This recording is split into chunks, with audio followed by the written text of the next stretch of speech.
আদ্রিতার চোখে নীল ছিল নিছকই একজন চাকর। সে সারাদিন আদ্রিতার ভাই ফরমাস খেটেও ওকে সন্তুষ্ট করতে পারত না।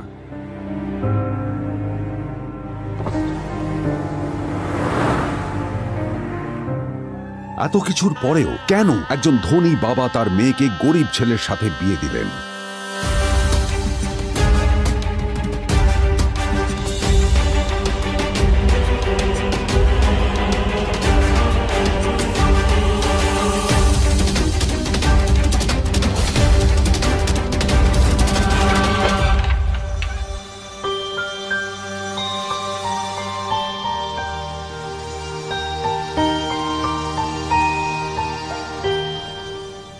এবং তারপরে সেই মেয়েটি তার গরিব স্বামীর কাছ থেকে নতুন বছরে এমন একটা গিফট পেয়েছিল যে তার চক্ষু স্থির হওয়ার জোগাড় হয়েছিল।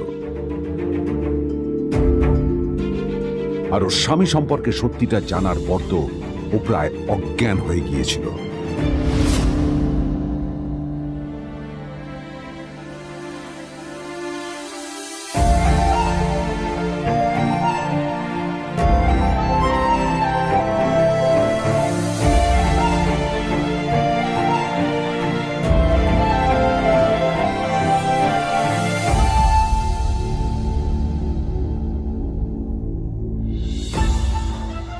আমার বাবা সবচেয়ে বড় ভুল করেছে তোমার মতো একটা গরিব ছেলের সাথে আমার বিয়ে দিয়ে।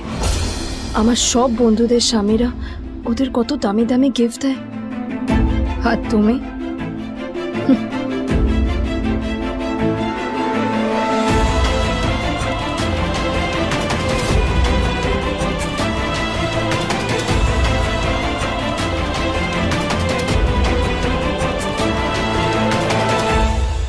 আদ্রিতা তার বাবার কথায় নীলকে বিয়ে তো করেছিল, কিন্তু ও শর্ত দিয়েছিল যেন বাড়ির বাইরের কেউ না জানতে পারে যে নীল ওর স্বামী। নীল ওই বাড়িতে ঘর জামাইয়ের মতো থাকলেও ও যেন ওখানে একজন চাকর ছিল। সবাই ওকে অপমান করত।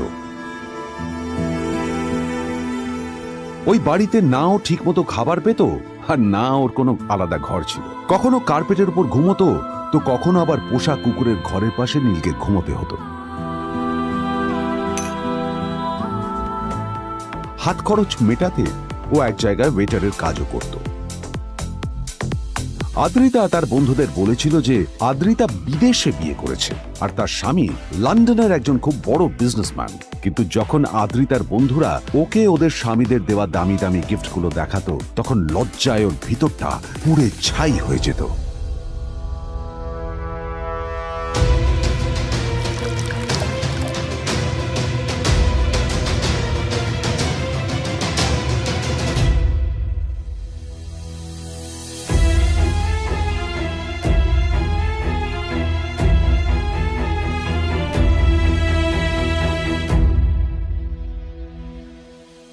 এই যে শোনো, নিউ ইয়ারে আমার একটা গিফট চাই তোমার থেকে। আর গিফটটা যেন দামি হয়, হ্যাঁ, মানে খুব দামি, কয়েক লাখ টাকা। ওকে? কয়েক লাখ টাকা? কিন্তু অদ্রিতা, এত টাকা আমি একসাথে কখনো দেখিনি। তোমাকে এত দামি গিফট আমি কি করে দেব? এটা তো তোমার বিয়ে করার আগে ভাবা উচিত ছিল। একজন পুরুষ মানুষ হয়ে নিজের স্ত্রীর এইটুকু ইচ্ছা তুমি পূরণ করতে পারবে না? স্ত্রীর এই কথাগুলো নীলকে আহত করে। নিঃশব্দে ওখান থেকে চলে যায় নীল।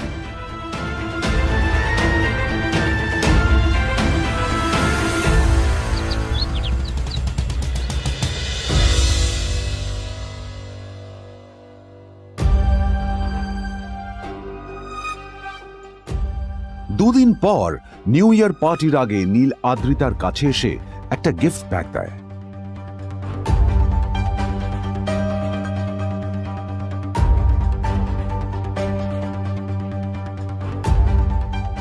আদ্রিতা মুখ বেজার করে বাক্সটা খুলল, তবে তারপর বাক্সের ভেতরে গিফটটা দেখতেই ও চমকে গেল।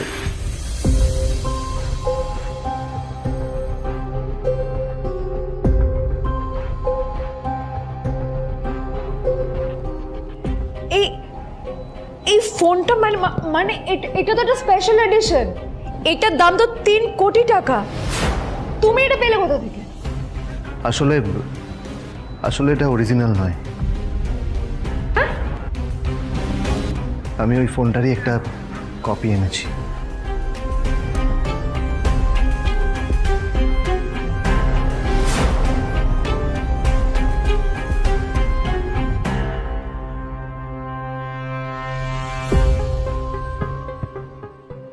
কিন্তু আদ্রিতার নীলের কথা একটু সন্দেহ হয়, কারণ ফোনটা দেখে একেবারেই আসল বলেই মনে হচ্ছিল।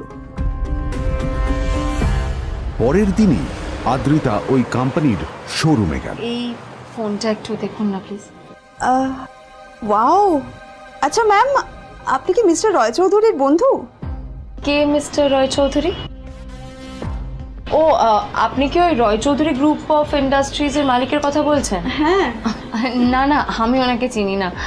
আমি কেন, আমার মনে হয় কেউই ওনাকে চেনে না। বড় বড় মানুষেরাই ওনা দেখা পান না। আমিও কোনোদিন ওনাকে দেখিনি, কিন্তু সাডেনলি আপনি এই প্রশ্নটা করলেন কেন? অ্যাকচুয়ালি ম্যাম, আপনার হাতের এই ফোনটা আসলে এটা ফোনের স্পেশাল এডিশন। এই কাটিং, এই ডিজাইন, এই লোগো, এটা জাল করা ইজ নেক্সট টু ইম্পসিবল। আর গোটা ভারতে বিক্রি হওয়া এই ফোনের সেকেন্ড পিস এটা, যেটা মিস্টার রয় চৌধুরী কিনেছিলেন।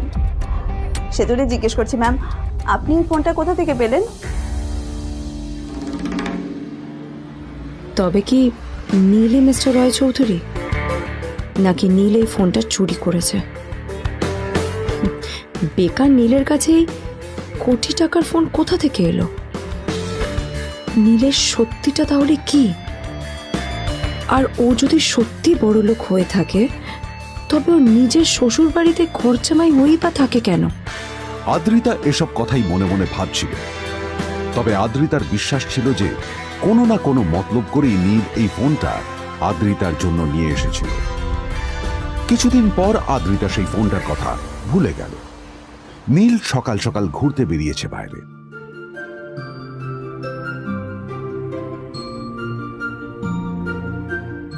কটা বাজে রে? আমার খুব লেট হয়ে গেছে, বুঝলি? তোরা খেল, ঠিক আছে? তোরা খেল, আমি আসছি।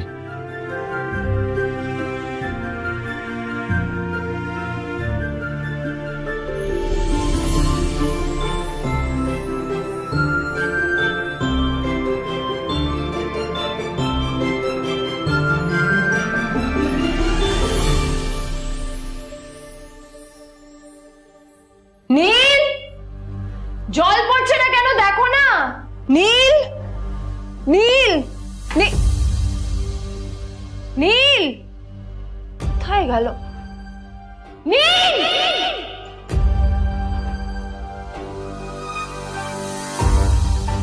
নীল, নীলকে ডাকছে কেন বলতো? ওইদিকে বাড়িতে আদ্রিতা আর চিত্রা আশ্চর্য হয়ে গেল যে নীল হঠাৎ কোথায় উধাও হয়ে গেল। মা তোমাকে কিছু বলে গেছে নীল? হ্যাঁ, কোথায় গেছে ও? না, আমি ওর কোনো খোঁজ খবর রাখি না। আমার একটা কথা মনে হচ্ছে, ওকে না এবার একটু শীতে করতে হবে। একটা কাজে যদি আসতো ছেলেটা, যখনই কোনো কাজের কথা বলি ভ্যানিশ হয়ে যায়। আমি ওকে বলেছিলাম R&B গোল্ডেন ডায়মন্ড থেকে আমার সেটটা নিয়ে আসতে, আনেনি। আনেনি। আজকেও ভালো করে অফিসে নিয়ে যাব, ভ্যানিশ হয়ে গেল। কোথায় গেল কে জানে। আমার ভাগ্যেই জুটেছে এরকম একটা ছেলে। এই যে তুমি, তুমি কেন বিয়েটা দিয়েছিলে আমাকে? এটা আবার কি বলছিস? আমার কি দোষ? দেখ, ওই অসভ্য ছেলেটার সাথে বিয়ে দিতে চাইনি। যা করেছে তোর বাবা করেছে, এটা আমার কোনো দোষ। তখনই হঠাৎ নীল সেখানে এসে উপস্থিত হলো, কিন্তু ও দুজনকে উপেক্ষা করে ভিতরে চলে যাওয়াই শ্রেয় মনে করল। এই যে লাট সাহেব ফিরলেন রাজকার্য করে। এদিকে এসো, তোমার ফাঁকিবাজির আলোচনাই এখানে চলছে। মা এসো। প্লিজ থাক, মা থাক, ভাল লাগছে না। এমনিতেই অফিসের জন্য আমার লেট হয়ে যাচ্ছে, আর বিজন আমার ওয়েটও করছে। বিজনের নাম শুনেই নীলের মুখটা ফ্যাকাশে হয়ে গেল। আদ্রিতা নীলকে উপেক্ষা করেই বলল, আরে যে এই ছেলেটার মতো আর একটা ফাঁকিবাজ না তুমি পাবে না। তুমি কেন দাঁড়িয়ে আছো? এই যে শোনো শোনো শোনো শোনো, দাঁড়িয়ে আছো কেন? তোমাকে আমি বলেছিলাম R&B গোল্ড ডায়মন্ড থেকে আমার সেটটা তুলেছো, তোলোনি তো। এইটা চাই না আমার। তুমি আমার সাথে অফিসে যাবে, ফেরার পথে তুমি সেটটা নিয়ে আসবে। তোমার জন্য সবসময় লেট হয় অফিসে, তোমার জন্য বিরক্ত লাগে। আর ব্যাগটা নিয়ে ওর পেছন পেছন কোথায় যাচ্ছ? যা দিয়ে ওখানে রেখে এসো। নীল চিত্রার সাথে মাঝে মাঝে ঝগড়া করলেও তার স্ত্রী আদ্রিতার সাথে ও কখনো ঝগড়া করত না। সত্য সব অপদার্থ।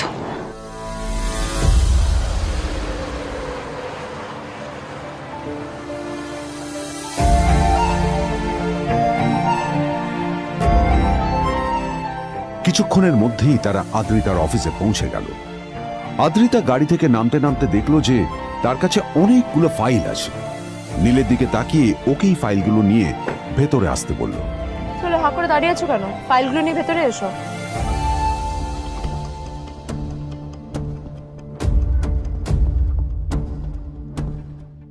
আদ্রিতা যখন ওর ক্যাবিনে পৌঁছলো তখন দেখলো সেখানে আগে থেকেই ওর বন্ধু এবং বিজনেস পার্টনার বিজন বসে ওর জন্য অপেক্ষা করছে।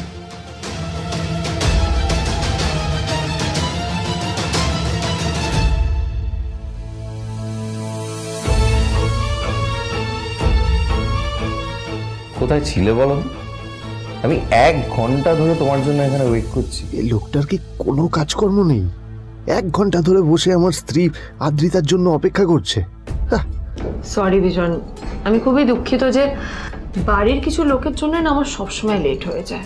আদ্রিতার কথা শোনার পর বিজনের 1 ঘন্টা অপেক্ষা করার অভিযোগ 1 মুহূর্তের মধ্যে মিলিয়ে গিয়েছিল। কি হলো? হাসছো কেন? লটারি পেলে নাকি? লটারি? হ্যাঁ, তুমি আসা মানে আমার কাছে লটারির থেকেও বেশি দাম। তবে তার থেকে কিঞ্চিত কম দামি একটা গিফট আমি তোমার জন্য এনেছি।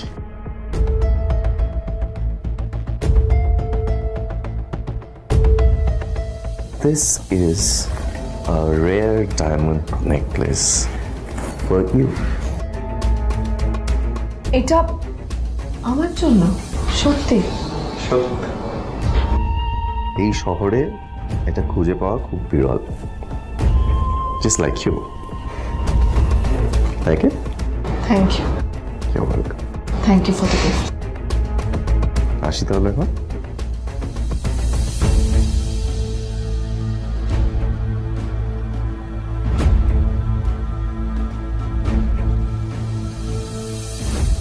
আদ্রিতা, আমি আজ পর্যন্ত তোমাকে কোনো রকম উপদেশ দিইনি, কিন্তু আজ আমি তোমাকে বলতে বাধ্য হচ্ছি। এই যে এই লোকটা তোমাকে শুধুমাত্র ইমপ্রেস করার জন্য একটা নকল সস্তার হীরের গয়না দিয়ে গেছে। এরকম একটা লোকের সাথে তোমার মেশা উচিত না। ভবিষ্যতে কিন্তু তুমি বিপদে পড়বে।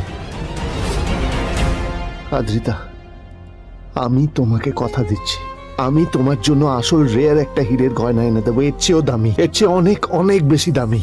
তার জন্য আমাকে যাই করতে হোক না কেন, আমি তোমাকে একদিন ঠিক এনে দেবো, ঠিক এনে দেবো তোমাকে। তাদের বিয়ে হয়েছে 2.5 বছর।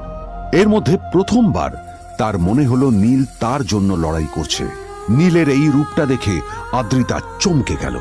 আজ প্রথমবারের মতো আদ্রিতার মনে প্রশ্ন এলো, নীলকে নিজের থেকে দূরে সরিয়ে রেখে আমি কি কোনো ভুল করছি? না না, এটা আমি কি ভাবছি? বিজন আমার বিজনেস পার্টনার, ও আমাদের মেইন ইনভেস্টর। নীলের এই অ্যাকশনের কারণে বিজন আমার কোম্পানি থেকে ব্যাক আউট করে গেলে কি হবে? না না না না না, নীলের জন্য আমি আমার এত বছরের পরিশ্রমকে জলে দিতে পারি না। আমার নীলকে নয়, আমার বিজনকে প্রয়োজন। এইসব ভাবতে ভাবতে আদ্রিতার নীলের ওপর রাগ হতে শুরু করে। আদ্রিতার রাগ তখন চরমে উঠে যায়। আজ প্রথমবার নীল আদ্রিতার সাথে খারাপ ব্যবহার করেছে। How dare you!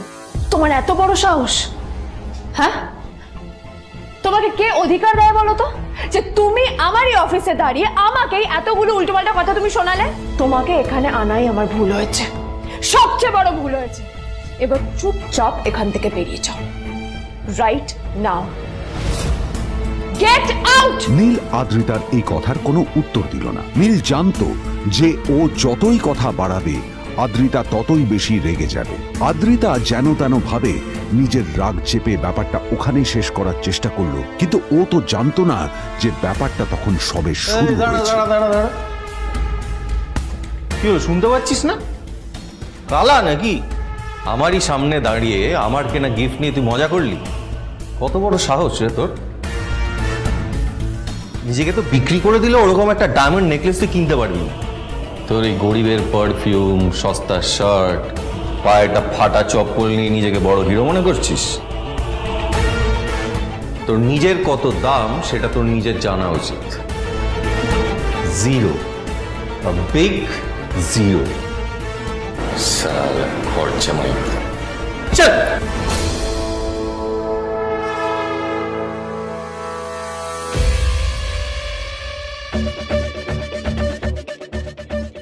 নীল তখনও ঝামেলা করার মেজাজ ছিল না, কিন্তু যখন কেউ অন্যের নীরবতা সুযোগ নিতে শুরু করে তখন কথা বলাটা প্রয়োজন। নীল আঙুল তুলে পেছনের দিকে ইশারা করে।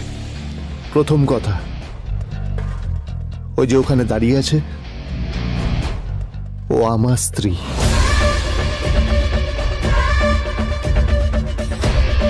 তাই আমার স্ত্রীকে তোমার নেকলেস দেওয়ার কোনো অধিকার নেই। ওকে যদি নেকলেস দিতে হয় তাহলে আমি দেব। তাই এসব ফ্রডগিরি বন্ধ করো। আর দ্বিতীয় কথা, যার পকেটে পয়সা নেই ঝনঝন আওয়াজ করা তার মানায় না।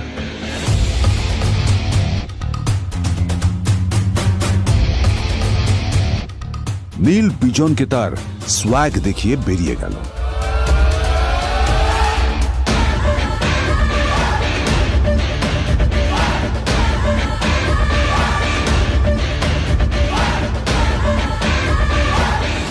আদ্রিতার রাগে গজগজ করছিল। ওর জ্বলন্ত চোখের সামনে শুধু নীলের মুখটা ভেসে উঠছিল। ও যতই নীলের কথা ভাবছিল ততই ওর রাগ বেড়ে যাচ্ছিল। গত কয়েক মাস ধরে আদ্রিতার কোম্পানির অবস্থা একেবারেই ভালো ছিল না। আদ্রিতা তা সামলানোর আপ্রাণ চেষ্টা করছিল। কি যে করবেও সেইটাই বুঝে উঠতে পারছিল না। তারপর বিজনের সাথে ওর দেখা হলো, আর তখনই বিজনের সাথে ওর বন্ধুত্ব হলো। বিজন একটা খুব বড় পরিবারের সদস্য। আজ বিজন শুধুমাত্র আদ্রিতার কোম্পানির একজন বিজনেস পার্টনারই নয়, সাথে বড় ইনভেস্টরও। আর শুধুমাত্র বিজনের কারণেই আদ্রিতার কোম্পানি এখনো চলছে। এই কোম্পানির সমস্ত লস বিজনই বহন করে এবং আদ্রিতারও ওকে তাই খুব প্রয়োজন। বিজনের সাথে বন্ধুত্ব করা আদ্রিতার পক্ষে সহজ কাজ ছিল না। অনেক কাঠখড় পুড়িয়ে আদ্রিতা ওর কাছাকাছি এসেছিল। সবকিছু ঠিকঠাকই চলছিল, সবকিছুই আদ্রিতার প্ল্যান অনুযায়ী হচ্ছিল, কিন্তু নীল আজ এসে সবকিছু নষ্ট করে দিল। জাস্ট কি দরকার ছিল বুঝতে পারছি না। কি দরকার ছিল নীলের বিজনকে এতগুলো কথা শোনানোর? এবার বিজন আমাকে টাকা দেবে কিনা সেটাও জানি না। আমার কোম্পানিতে ইনভেস্ট করতে চাইবে কিনা সেটাও বুঝতে পারছি না। কি করব?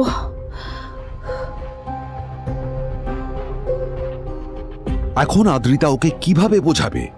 ভুল করে যদি বিজন ওর টাকা ফেরত চায় তবে আদ্রিতার কোম্পানি সেন কর্পোরেশন খুব বড় সমস্যায় পড়ে যাবে। তারপর কি হবে? সেন পরিবারের দেখভাল কে করবে? এইসব ভাবতে ভাবতে আদ্রিতা নিজের ওপরেও রেগে গেল। আসলে দোষটা ওর নিজেরই।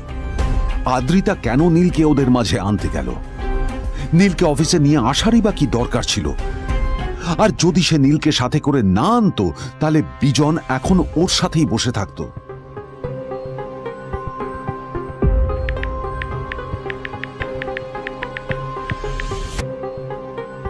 প্যামেলা, আমি মিটিংয়ে বেরোবো, আমার চেঞ্জটা একটু নিয়ে এসো প্লিজ। Thank you. আর অন্যদিকে সেন কর্পোরেশনের অফিস থেকে বেরিয়ে নীলের খুব ফুরফুরে লাগছিল। তখনই হঠাৎ ওর ফোনটা বেজে উঠল। ফোনটা ছিল মিস্টার রায় চৌধুরীর। তিনি ছিলেন শহরের সব থেকে বড় বিজনেসম্যান। হ্যাঁ মিস্টার রায়চৌধুরী, আমি আপনাকেই ফোন করতে যাচ্ছিলাম। আমি একজন বিশেষ লোকের সাথে তোমার একটা মিটিং ফিক্স করেছি। ওর অ্যাড্রেস আমি তোমাকে টেক্সট করে দিয়েছি। আমি চাই তুমি ওই লোকটার সাথে মিট করো। ঠিক আছে, আমি যে কোনো কারোর সাথে দেখা করতে পারি, কিন্তু তার জন্য আপনাকে আমার দুটো শর্ত মানতে হবে। প্রথমটা, আমার জন্য একটা রেয়ার হীরের নেকলেস আপনাকে জোগাড় করে আনতে হবে।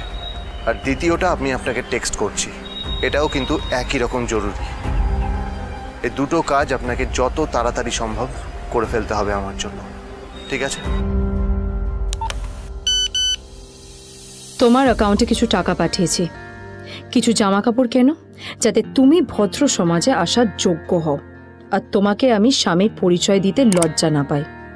তোমার কারণে আমার পরিবার লজ্জা পাবে, আমি সেটা চাই না। যখনই দেখি তখনই তুমি ভিকিরির মতো ছেঁড়া ফাটা জামা কাপড় পরে থাকো। আসলে আদ্রিতার বাড়িতে আজ ফ্যামিলি ডিনার পার্টি ছিল, আর শেষবার নীলের জন্য ওকে অনেক ঝামেলা পোহাতে হয়েছিল। মেসেজ পড়ে নীল ফোনটা নিজের পকেটে রেখে রাস্তার ধারে গিয়ে একটা ট্যাক্সি থামানোর জন্য হাত বাড়িয়ে দিল। নীল ট্যাক্সি ধরে গোল্ডেন সিটি অ্যাভিনিউর দিকে বেরিয়ে পড়ল। গোল্ডেন সিটি অ্যাভিনিউ শুধু কলকাতারই নয়, এটা ছিল সারা পশ্চিমবঙ্গের সবচেয়ে বিলাসবহুল সোসাইটিগুলোর মধ্যে একটা। আসলে এই সেই জায়গা যেখানে মিস্টার রায়চৌধুরী আজ তার জন্য গোপন মিটিং ফিক্স করেছিলেন। কিন্তু নীল কার সাথে দেখা করতে যাচ্ছে এ সম্পর্কে ওর কোনো ধারণাই ছিল না। যখন নীল সেখানে পৌঁছলো, পুলভিলার বাগানে বসে থাকা লোকটিকে দেখে রাগে নীলের রক্ত ফুটতে শুরু করলো। নীল ওখানে না দাঁড়িয়ে বেরিয়ে গেল। তখনই হঠাৎ একটা মেসেজ এলো। আসলে আজ আদ্রিতার ফ্যামিলি গ্যাদারিং এ যাওয়ার আগে নীলকে ওর হাই স্কুলের রিইউনিয়নেও যেতে হতো। গ্র্যাজুয়েশনের পর এত বছরে এই প্রথম নীল তার কোন কলেজ বা স্কুলের রিইউনিয়নে যাচ্ছে। এতগুলো বছরে নীল তার কোনো বন্ধুর সাথেই দেখা করেনি। নীলের তার পুরনো সহপাঠীদের কথা মনে পড়তে লাগলো, যাদের সাথে ও স্কুলে মজা করত। আজ আবার ওদের সকলের সাথে নীলের দেখা হবে।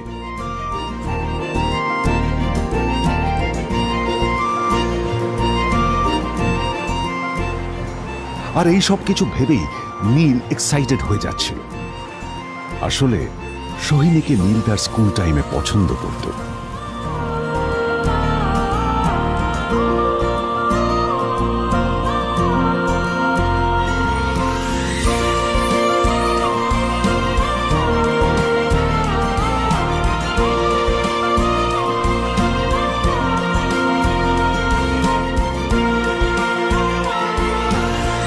অন্যদিকে সেম কর্পোরেশনে ইনভেস্টরদের সঙ্গে আদ্রিতার মিটিং একেবারেই ভালো যায়নি। তাকে দেখে বেশ গম্ভীর মনে হচ্ছিল।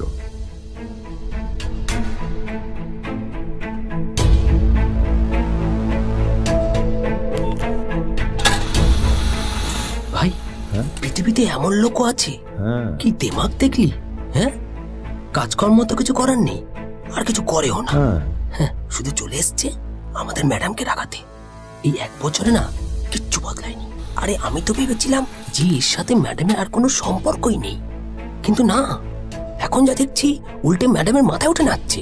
আমার মাঝে মাঝে মনে হয় এদের দুজনের বিয়ে কিভাবে হলো। আর বিয়ে তো অনেক পরের কথা, 2 বছর হয়ে গেল এদের এখনো ডিভোর্স হলো না। হ্যাঁ, আমার তো ভাবলে কিরকম অবাক যা লাগছে। বলেছিস।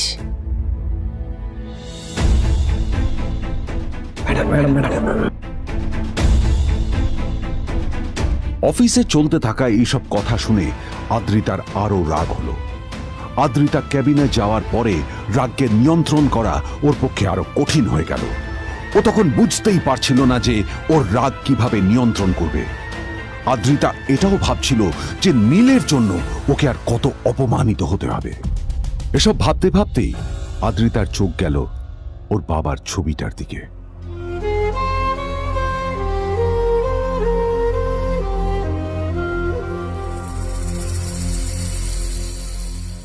আমি তো তোমার সবচেয়ে প্রিয় মেয়ে ছিলাম বাবা,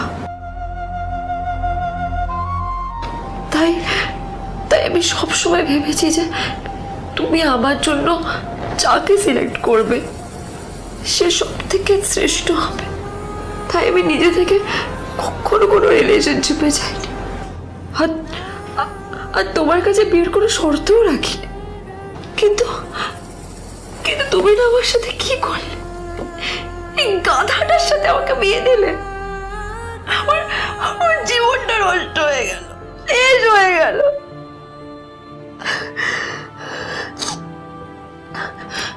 আমি যদি একটু জানতাম যে ও কিছু করে না, ঘর চাপাই হয়ে থাকবে, এইসব কাজকর্ম করে, তাহলে আমি কোনোদিনই বিয়েতে রাজি হতাম না বাবা, কোনোদিন না, কোনোদিন।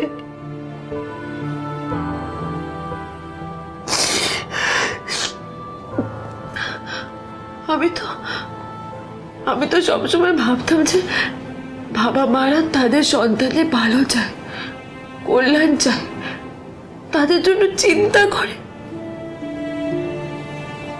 কিন্তু কিন্তু বাবা, তুমি আমার জন্য একটু চিন্তা করোনি। তুমি শুধু তোমার শেষ কর্তব্যটুকু করতে চেয়েছিলে, শেষ ইচ্ছাটুকু রাখতে চেয়েছিলে, ব্যাস পালন করা হয়ে গেছে। আর আমাদের তুমি ছেড়ে চলে গেলে, তুমি আগে ছেড়ে চলে গেলে। অন্যদিকে নীল রিইউনিয়ন পার্টির জন্য হোটেল প্রাইম স্টারের দিকে রওনা হলো। হোটেল প্রাইম স্টার ছিল শহরের সবচেয়ে দামি হোটেল। ওখানে শহরের সব বড় লোকেরা যাতায়াত করত। নীল যখনই তার পুরনো বাইকটা নিয়ে ওখানে পৌঁছলো, ওর পুরনো জামা কাপড়, পুরনো বাইক আর ওর পায়ে ছেঁড়া চপ্পল দেখে সিকিউরিটি গার্ড ওকে গেটের বাইরেই আটকে দিল। থাম থাম, এই কোথায় যাচ্ছিস শালা ভিখিরি? না না দাদা, আপনি আমাকে ভুল বুঝছেন। আসলে আমাকে ইনভাইট করা হয়েছে, আমি এই হোটেলেই এসেছি। শালা মিথ্যে কথা বলার জায়গা পাস না? হ্যাঁ, মিথ্যে কথা বলার আগে নিজের চেহারাটা তো দেখতিস। এটা একটা প্রাইম হোটেল, বুঝেছিস? এখানে সব শহরের বড় বড় লোকেরা তাদের বড় বড় গাড়ি নিয়ে আসে। শালা তোর মতো একটা ভিখিরি একটা ফ্যাট প্যাটে আওয়াজ বের করা বাইক নিয়ে চলে এসেছিস, আর আমি তোকে ঢুকতে দেবো না? দাদা, আমাকে ইনভাইট করা হয়েছে।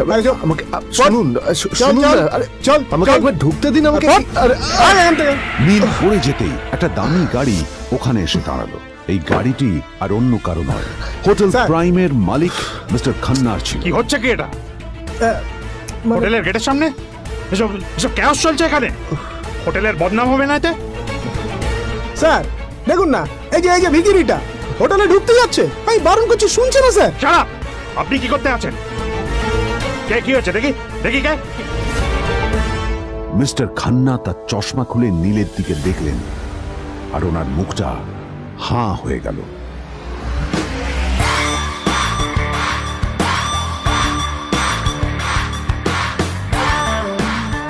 নীল স্যার, আপনি?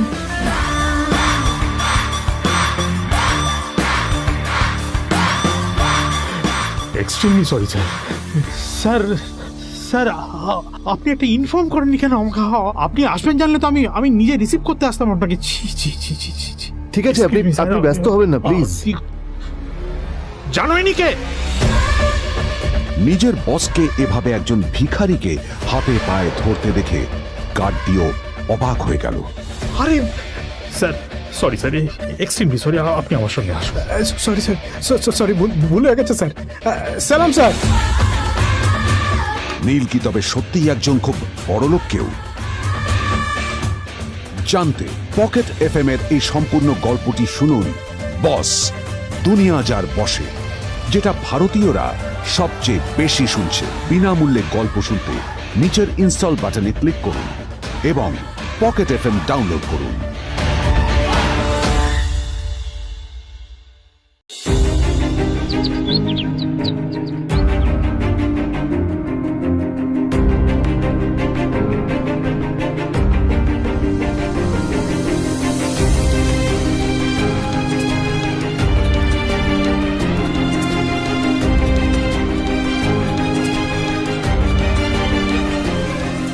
আদ্রিতার চোখে নীল ছিল নিছকই একজন চাকর। সে সারাদিন আদ্রিতার ভাই ফরমাস খেটেও ওকে সন্তুষ্ট করতে পারত না।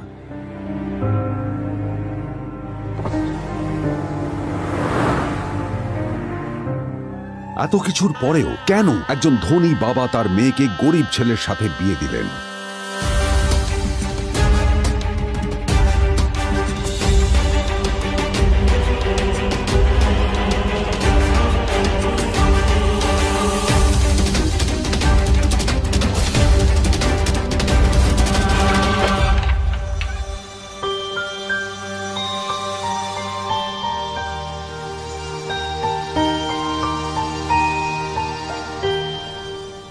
এবং তারপরে সেই মেয়েটি তার গরিব স্বামীর কাছ থেকে নতুন বছরে এমন একটা গিফট পেয়েছিল যে তার চক্ষু স্থির হওয়ার জোগাড় হয়েছিল।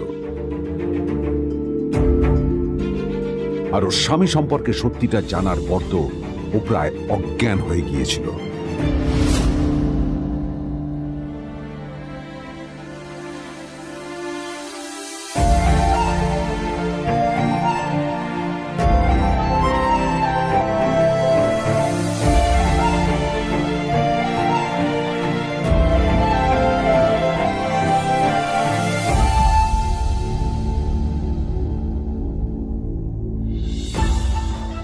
আমার বাবা সবচেয়ে বড় ভুল করেছে তোমার মতো একটা গরিব ছেলের সাথে আমার বিয়ে দিয়ে।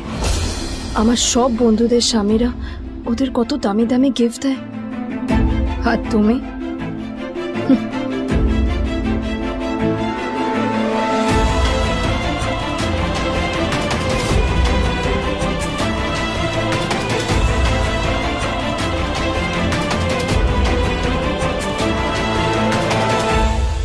আদ্রিতা তার বাবার কথায় নীলকে বিয়ে তো করেছিল, কিন্তু ও শর্ত দিয়েছিল যেন বাড়ির বাইরের কেউ না জানতে পারে যে নীল ওর স্বামী। নীল ওই বাড়িতে ঘর জামাইয়ের মতো থাকলেও ও যেন ওখানে একজন চাকর ছিল। সবাই ওকে অপমান করত। ওই বাড়িতে না ও ঠিক মতো খাবার পেত, আর না ওর কোনো আলাদা ঘর ছিল। কখনো কার্পেটের উপর ঘুমোতো, তো কখনো আবার পোষা কুকুরের ঘরের পাশে নীলকে ঘুমোতে হতো। হাত খরচ মেটাতে ও এক জায়গায় ওয়েটারের কাজও করত। আদ্রিতা তার বন্ধুদের বলেছিল যে আদ্রিতা বিদেশে বিয়ে করেছে, আর তার স্বামী লন্ডনের একজন খুব বড় বিজনেসম্যান।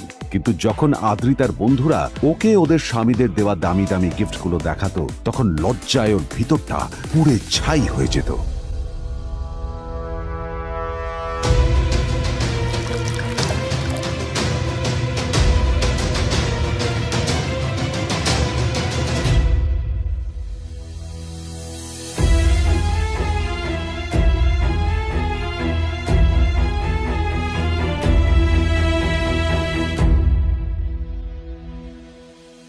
এই যে শোনো, নিউ ইয়ারে আমার একটা গিফট চাই তোমার থেকে।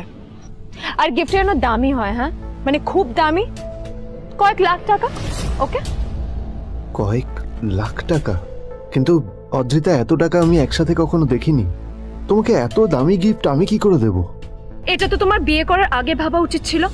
একজন পুরুষ মানুষ হয়ে নিজের স্ত্রীর এইটুকু ইচ্ছা তুমি পূরণ করতে পারবে না? স্ত্রীর এই কথাগুলো নীলকে আহত করে। নিঃশব্দে ওখান থেকে চলে যায় নীল।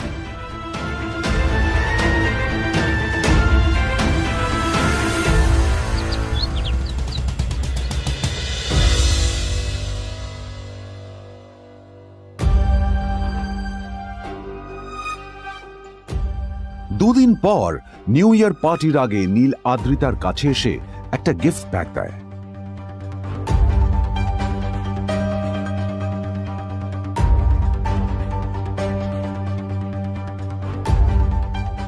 আদ্রিতা মুখ বেজার করে বাক্সটা খুলল, তবে তারপর বাক্সের ভেতরে গিফটটা দেখতেই ও চমকে গেল।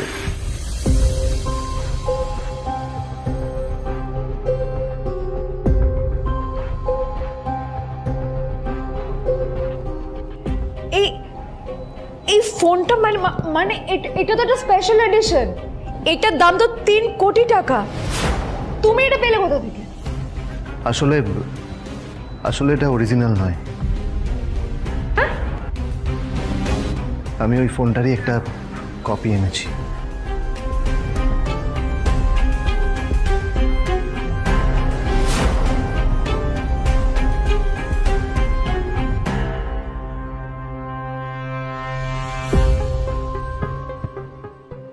কিন্তু আদ্রিতার নীলের কথায় একটু সন্দেহ হয়, কারণ ফোনটা দেখে একেবারেই আসল বলেই মনে হচ্ছিল।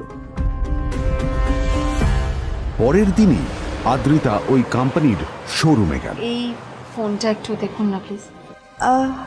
ওয়াও, আচ্ছা ম্যাম, আপনি কি মিস্টার রয় চৌধুরীর বন্ধু? কে মিস্টার রয় চৌধুরী? ও, আপনি কি ওই রয় চৌধুরী গ্রুপ অফ ইন্ডাস্ট্রিজের মালিকের কথা বলছেন? হ্যাঁ। না না, আমি ওনাকে চিনি না। আমি কেন, আমার মনে হয় কেউই ওনাকে চেনে না। বড় বড় মানুষেরাই ওনা দেখা পান না। আমিও কোনোদিন ওনাকে দেখিনি। কিন্তু সাডেনলি আপনি এই প্রশ্নটা করলেন কেন? অ্যাকচুয়ালি ম্যাম, আপনার হাতের এই ফোনটা আসলে এটা ফোনের স্পেশাল এডিশন। এই কাটিং, এই ডিজাইন, এই লোগো, এটা জাল করা ইজ নেক্সট টু ইম্পসিবল। আর গোটা ভারতে বিক্রি হওয়া এই ফোনের সেকেন্ড পিস এটা, যেটা মিস্টার রয় চৌধুরী কিনেছিলেন। সেজন্যই জিজ্ঞেস করছি ম্যাম, আপনি এই ফোনটা কোথা থেকে পেলেন? তবে কি নীলই মিস্টার রয় চৌধুরী, নাকি নীল এই ফোনটা চুরি করেছে? বেকার নীলের কাছে এই কোটি টাকার ফোন কোথা থেকে এলো? নীলের সত্যিটা তাহলে কি? আর ও যদি সত্যি বড়লোক হয়ে থাকে তবে ও নিজের শ্বশুর বাড়িতে খরচামাই হয়েই বা থাকে কেন? আদ্রিতা এসব কথাই মনে মনে ভাবছিল। তবে আদ্রিতার বিশ্বাস ছিল যে কোনো না কোনো মতলব করেই নীল এই ফোনটা আদ্রিতার জন্য নিয়ে এসেছিল। কিছুদিন পর আদ্রিতা সেই ফোনটার কথা ভুলে গেল। নীল সকাল সকাল ঘুরতে বেরিয়েছে বাইরে।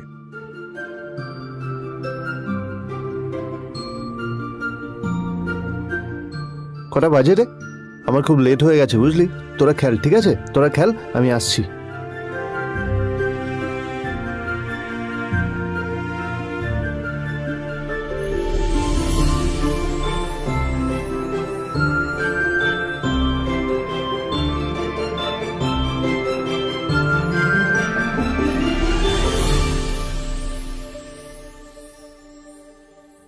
নীল, জল পড়ছে না কেন দেখো না। নীল, নীল, নীল কোথায় গেল? নীল,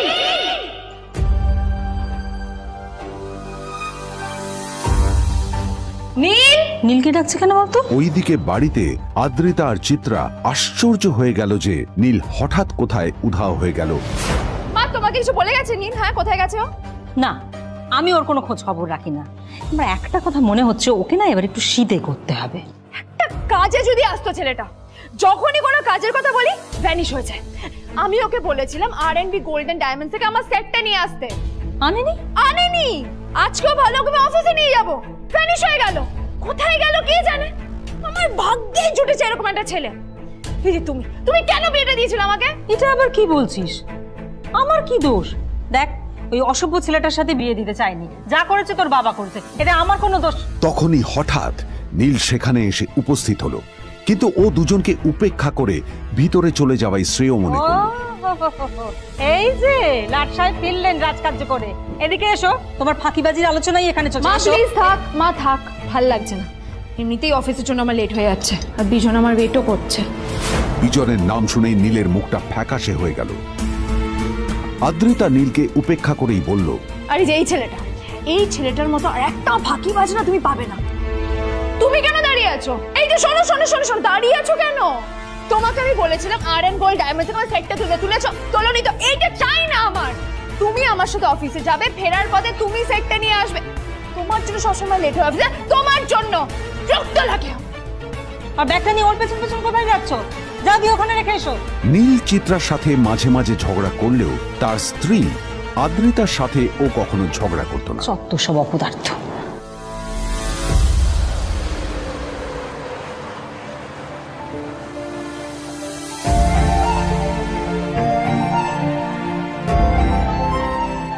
কিছুক্ষণের মধ্যেই তারা আদ্রিতার অফিসে পৌঁছে গেল।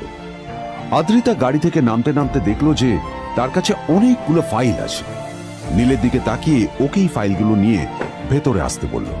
চলো, হা করে দাঁড়িয়ে আছো কেন? ফাইলগুলো নিয়ে ভেতরে এসো।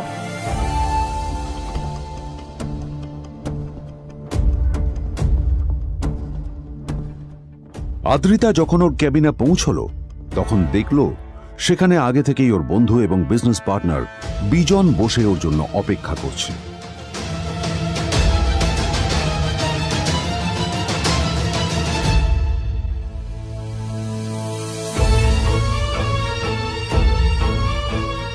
কোথায় ছিলে বলো?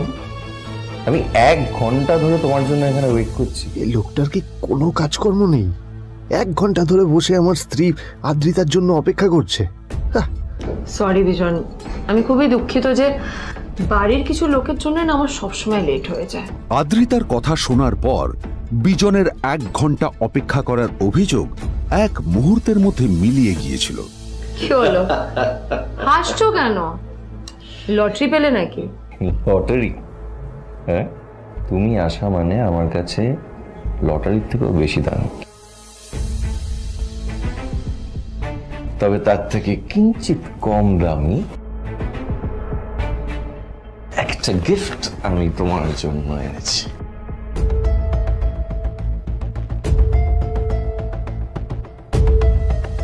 This is a rare diamond necklace for you.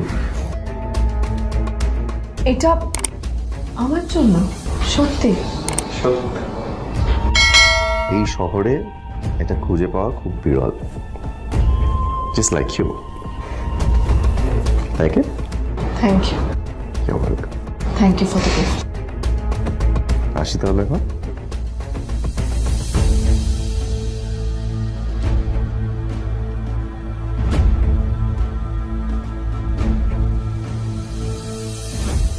Adrita, আমি আজ পর্যন্ত তোমাকে কোনো রকম উপদেশ দিইনি, কিন্তু আজ আমি তোমাকে বলতে বাধ্য হচ্ছি।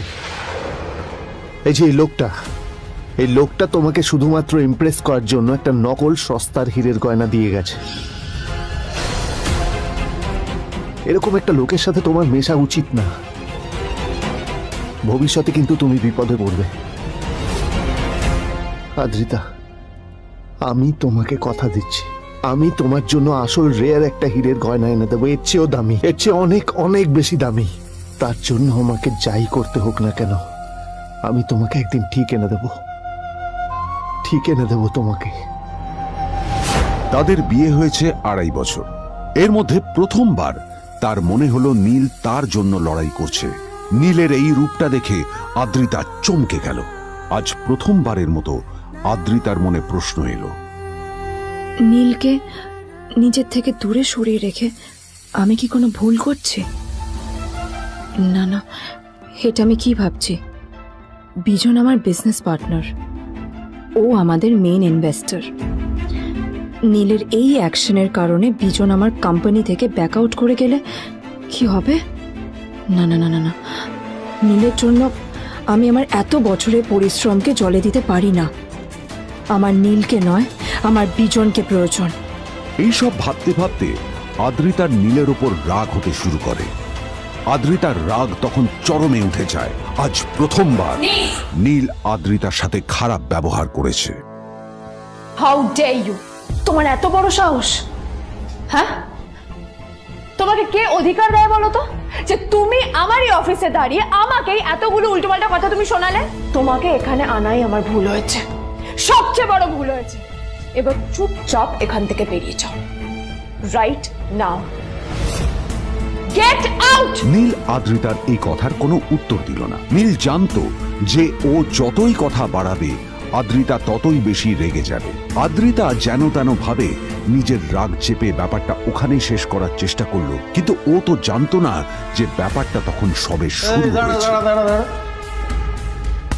কি হলো, শুনতে পাচ্ছিস না? কালা নাকি? আমারই সামনে দাঁড়িয়ে আমার কেনা গিফট নিয়ে তুই মজা করলি? কত বড় সাহস রে তোর! নিজেকে তো বিক্রি করে দিলে ওরকম একটা ডায়মন্ড নেকলেস তুই কিনতে পারবি না। তোর এই গরিবের পারফিউম, সস্তা শার্ট, পায়েটা ফাটা চপ্পল নিয়ে নিজেকে বড় হিরো মনে করছিস? তোর নিজের কত দাম সেটা তোর নিজের জানা উচিত। Zero, big zero. সালা খরচা মাই। চল।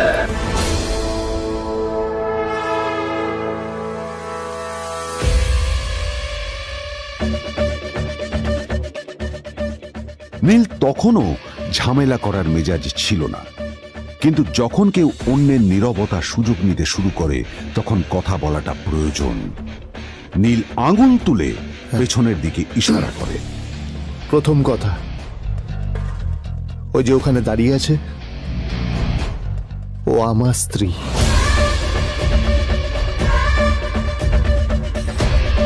তাই আমার স্ত্রীকে তোমার নেকলেস দেওয়ার কোনো অধিকার নেই।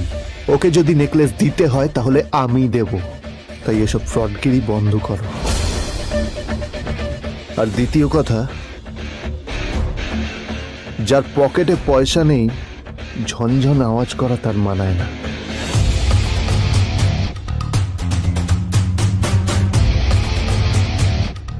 নীল বিজনকে তার সোয়াগ দেখিয়ে বেরিয়ে গেল।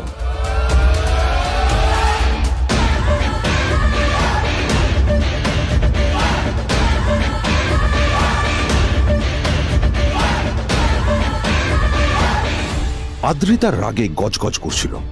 ওর জ্বলন্ত চোখের সামনে শুধু নীলের মুখটা ভেসে উঠছিল।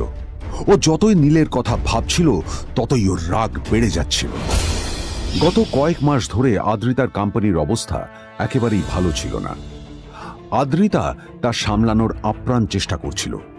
কি যে করবেও সেইটাই বুঝে উঠতে পারছিল না। তারপর বিজনের সাথে ওর দেখা হলো, আর তখনই বিজনের সাথে ওর বন্ধুত্ব হলো। বিজন একটা খুব বড় পরিবারের সদস্য। আজ বিজন শুধুমাত্র আদ্রিতার কোম্পানির একজন বিজনেস পার্টনারই নয়, সাথে বড় ইনভেস্টরও। আর শুধুমাত্র বিজনের কারণেই আদ্রিতার কোম্পানি এখনো চলছে। এই কোম্পানির সমস্ত লস বিজনই বহন করে এবং আদ্রিতারও ওকে তাই খুব প্রয়োজন। বিজনের সাথে বন্ধুত্ব করা আদ্রিতার পক্ষে সহজ কাজ ছিল না। অনেক কাঠখড় পুড়িয়ে আদ্রিতা ওর কাছাকাছি এসেছিল। সবকিছু ঠিকঠাকই চলছিল, সবকিছুই আদ্রিতার প্ল্যান অনুযায়ী হচ্ছিল, কিন্তু নীল আজ এসে সবকিছু নষ্ট করে দিল। জাস্ট কি দরকার ছিল বুঝতে পারছি না। কি দরকার ছিল নীলের বিজনকে এতগুলো কথা শোনানোর? এবার বিজন আমাকে টাকা দেবে কিনা সেটাও জানি না, আমার কোম্পানিতে ইনভেস্ট করতে চাইবে কিনা সেটাও বুঝতে পারছি না। কি করব?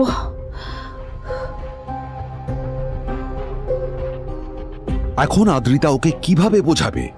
ভুল করে যদি বিজন ওর টাকা ফেরত চায় তবে আদ্রিতার কোম্পানি সেন কর্পোরেশন খুব বড় সমস্যায় পড়ে যাবে। তারপর কি হবে? সেন পরিবারের দেখভাল কে করবে? এইসব ভাবতে ভাবতে আদ্রিতা নিজের উপরেও রেগে গেল। আসলে দোষটা ওর নিজেরই। আদ্রিতা কেন নীলকে ওদের মাঝে আনতে গেল? নীলকে অফিসে নিয়ে আসারই বা কি দরকার ছিল? আর যদি সে নীলকে সাথে করে না আনতো তাহলে বিজন এখন ওর সাথেই বসে থাকতো।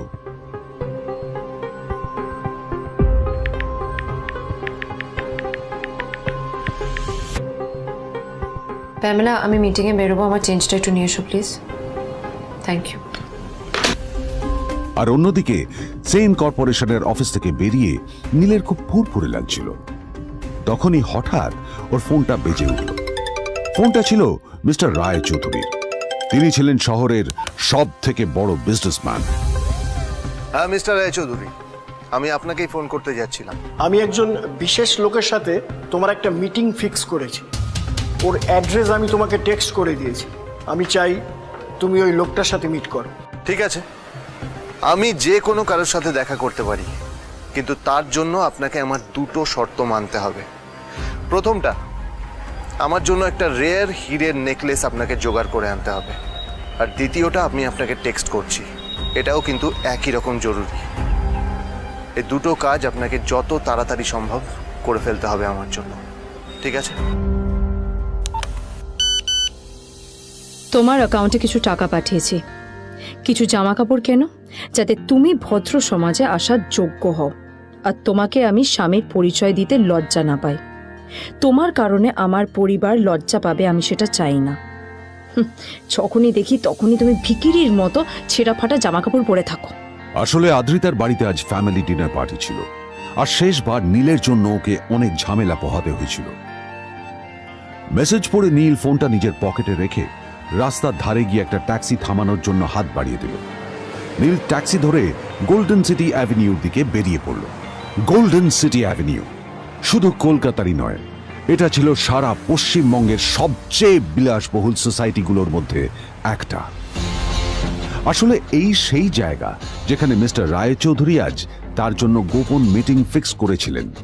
কিন্তু নীল কার সাথে দেখা করতে যাচ্ছে এ সম্পর্কে ওর কোনো ধারণাই ছিল না। যখন নীল সেখানে পৌঁছলো, পুলভিলার বাগানে বসে থাকা লোকটিকে দেখে রাগে নীলের রক্ত ফুটতে শুরু করলো। নীল ওখানে না দাঁড়িয়ে বেরিয়ে গেল। তখনই হঠাৎ একটা মেসেজ এলো। আসলে আজ আদ্রিতার ফ্যামিলি গ্যাদারিং এ যাওয়ার আগে নীলকে ওর হাই স্কুলের রিইউনিয়নেও যেতে হতো। গ্র্যাজুয়েশনের পর এত বছরে এই প্রথম নীল তার কোনো কলেজ বা স্কুলের রিইউনিয়নে যাচ্ছে। এতগুলো বছরে নীল তার কোনো বন্ধুর সাথেই দেখা করেনি।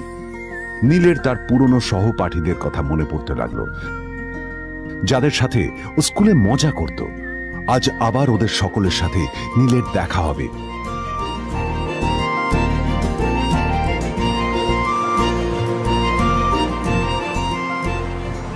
আর এই সব কিছু ভেবেই নীল এক্সাইটেড হয়ে যাচ্ছিল। আসলে সোহিনীকে নীল তার স্কুল টাইমে পছন্দ করত।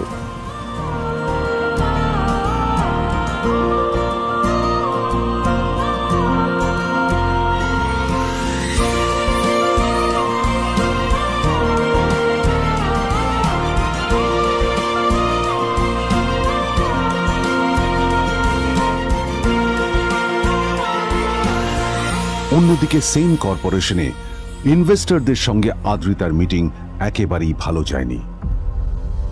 তাকে দেখে বেশ গম্ভীর মনে হচ্ছিল।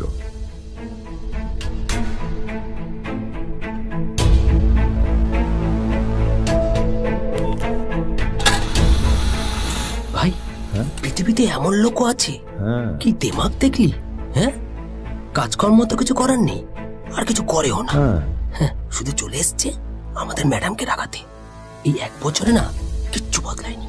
আরে আমি তো ভেবেছিলাম যে এর সাথে ম্যাডামের আর কোনো সম্পর্কই নেই, কিন্তু না, এখন যা দেখছি উল্টে ম্যাডামের মাথায় উঠে নাচছে। আমার মাঝে মাঝে মনে হয় এদের দুজনের বিয়ে কিভাবে হলো। আর বিয়ে তো অনেক পরের কথা, 2 বছর হয়ে গেল এদের এখনো ডিভোর্স হলো না। হ্যাঁ, আমার তো ভাবলে কিরকম অবাক যা লাগছে। বলেছিস।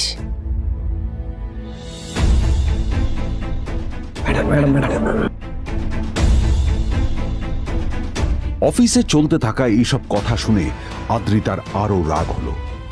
আদ্রিতা ক্যাবিনে যাওয়ার পরে রাগকে নিয়ন্ত্রণ করা ওর পক্ষে আরো কঠিন হয়ে গেল। ও তখন বুঝতেই পারছিল না যে ওর রাগ কিভাবে নিয়ন্ত্রণ করবে।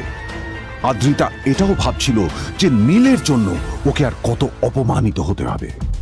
এসব ভাবতে ভাবতেই আদ্রিতার চোখ গেল ওর বাবার ছবিটার দিকে।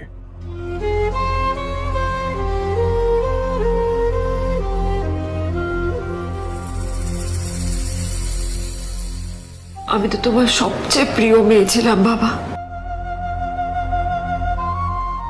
তাই তাই আমি সবসময় ভেবেছি যে তুমি আমার জন্য যাকে সিলেক্ট করবে সে সব থেকে শ্রেষ্ঠ হবে। তাই আমি নিজে থেকে কখনো কোনো রিলেশনশিপে যাইনি, আর তোমার কাছে বিয়ের কোনো শর্তও রাখিনি। কিন্তু কিন্তু তুমি না আমার সাথে কি করলে? এই গাধাটার সাথে আমাকে বিয়ে দিলে। আমার আমার জীবনটা নষ্ট হয়ে গেল, শেষ হয়ে গেল।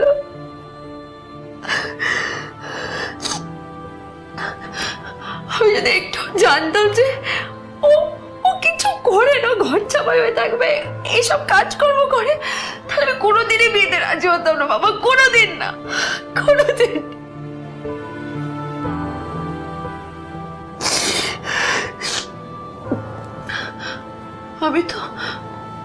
আমি তো সবসময় ভাবতাম যে বাবা মারা তাদের সন্তানের ভালো চায়, কল্যাণ চায়, তাদের জন্য চিন্তা করে। কিন্তু কিন্তু বাবা, তুমি আমার জন্য একটু চিন্তা করোনি। তুমি শুধু তোমার শেষ কর্তব্যটুকু করতে চেয়েছিলে, শেষ ইচ্ছাটুকু রাখতে চেয়েছিলে, পালন করা হয়ে গেছে, আর আমাদের তুমি ছেড়ে চলে গেলে। তুমি আমাকে ছেড়ে চলে গেলে। অন্যদিকে নীল রিউনিয়ন পার্টির জন্য হোটেল প্রাইম স্টারের দিকে রওনা হলো। হোটেল প্রাইম স্টার ছিল শহরের সবচেয়ে দামি হোটেল।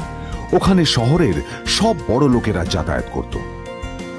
নীল যখনই তার পুরনো বাইকটা নিয়ে ওখানে পৌঁছলো, ওর পুরনো জামা কাপড়, পুরনো বাইক আর ওর পায়ে ছেঁড়া চপ্পল দেখে সিকিউরিটি গার্ড ওকে গেটের বাইরেই আটকে দিল। থাম থাম, এই কোথায় যাচ্ছিস শালা ভিখিরি? না না দাদা, আপনি আমাকে ভুল বুঝছেন। আসলে আমাকে ইনভাইট করা হয়েছে, আমি এই হোটেলেই এসেছি। শালা মিথ্যে কথা বলার জায়গা পাস না? হ্যাঁ, মিথ্যে কথা বলার আগে নিজের চেহারাটা তো দেখতিস। এটা একটা প্রাইম হোটেল, বুঝেছিস? এখানে সব শহরের বড় বড় লোকেরা তাদের বড় বড় গাড়ি নিয়ে আসে। শালা তোর মতো একটা ভিখিরি একটা ফ্যাট প্যাটে আওয়াজ বের করা বাইক নিয়ে চলে এসেছিস, আর আমি তোকে ঢুকতে দেবো না? দাদা, আমাকে ইনভাইট করা হয়েছে। আমাকে শুনুন শুনুন, চল আমাকে একবার ঢুকতে দিন আমাকে। নীল পড়ে যেতেই একটা দামি গাড়ি ওখানে এসে দাঁড়ালো। এই গাড়িটি আর অন্য কারো নয়, হোটেল প্রাইমের মালিক মিস্টার খান্নার ছিল। কি হচ্ছে কি এটা? হোটেলের গেটের সামনে এসব এসব ক্যাশ চলছে এখানে। হোটেলের বদনাম হবে না এতে? স্যার দেখুন না, এই যে ভিখিরিটা হোটেলে ঢুকতে যাচ্ছে, আমি বারণ করছি, শুনছে না স্যার। শালা, আপনি কি করতে আছেন? কে কি হচ্ছে দেখি দেখি কে? মিস্টার খান্না তার চশমা খুলে নীলের দিকে দেখলেন, আর ওনার মুখটা হাঁ হয়ে গেল।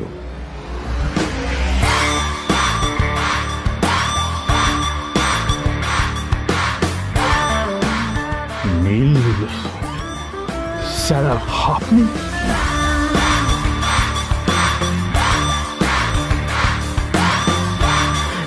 Extremely sorry sir.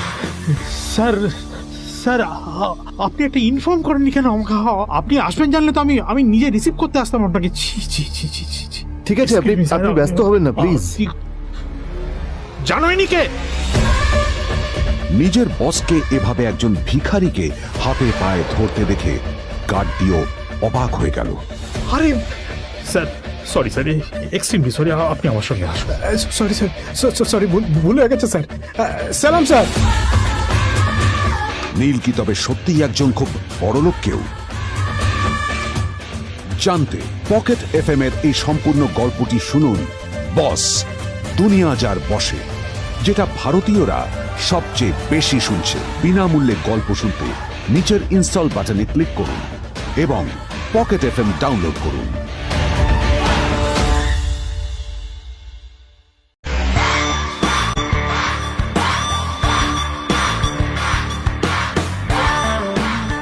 নীল স্যার, আপনি?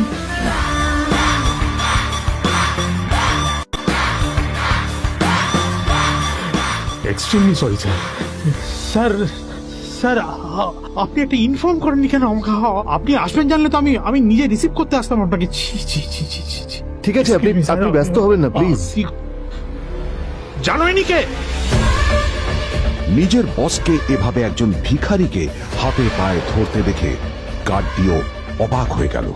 আরে sir, sorry sir, extremely sorry, আপনি আমার সঙ্গে আসবেন। সরি স্যার, সরি, ভুল হয়ে গেছে স্যার। সালাম স্যার। নীল কি তবে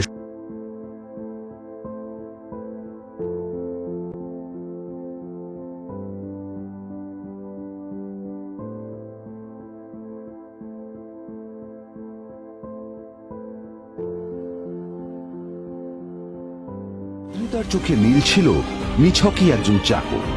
সে সারাদিন আদ্রিতার ভাই ফরমাস খেটেও ওকে সন্তুষ্ট করতে পারত না।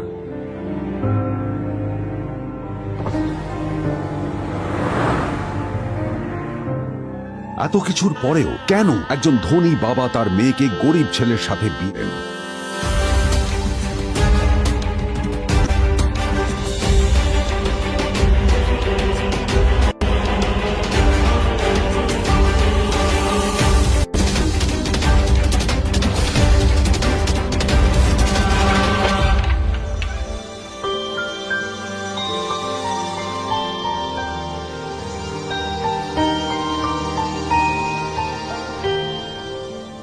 এবং তারপরে সেই মেয়েটি তার গরিব স্বামীর কাছ থেকে নতুন বছরে এমন একটা গিফট পেয়েছিল যে তার চক্ষু স্থির হওয়ার জোগাড় হয়েছিল। আর ওর স্বামী সম্পর্কে সত্যিটা জানার পর তো ও প্রায় অজ্ঞান হয়ে গিয়েছিল।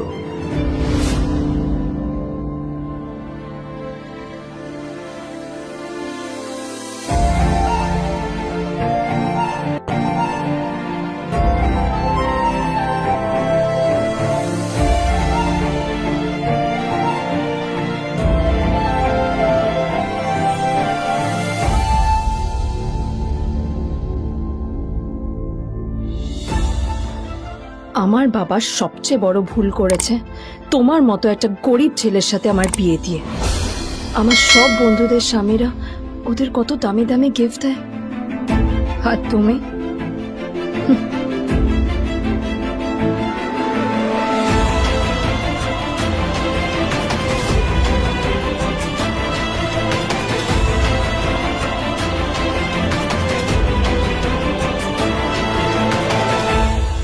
আদ্রিতা তার বাবার কথায় নীলকে বিয়ে তো করেছিল, কিন্তু ও শর্ত দিয়েছিল যেন বাড়ির বাইরের কেউ না জানতে পারে যে নীল ওর স্বামী। নীল ওই বাড়িতে ঘর জামাইয়ের মতো থাকলেও ও যেন ওখানে একজন চাকর ছিল। সবাই ওকে অপমান করত। ওই বাড়িতে না ও ঠিক মতো খাবার পেত, আর না ওর কোনো আলাদা ঘর ছিল। কখনো কার্পেটের উপর ঘুমোতো, তো কখনো আবার পোষা কুকুরের ঘরের পাশে নীলকে ঘুমোতে হতো। হাত খরচ মেটাতে ও এক জায়গায় ওয়েটারের কাজও করত। আদ্রিতা তার বন্ধুদের বলেছিল যে আদ্রিতা বিদেশে বিয়ে করেছে, আর তার স্বামী লন্ডনের একজন খুব বড় বিজনেসম্যান। কিন্তু যখন আদ্রিতার বন্ধুরা ওকে ওদের স্বামীদের দেওয়া দামি দামি গিফটগুলো দেখাতো, তখন লজ্জায় ওর ভিতরটা পুড়ে ছাই হয়ে যেত।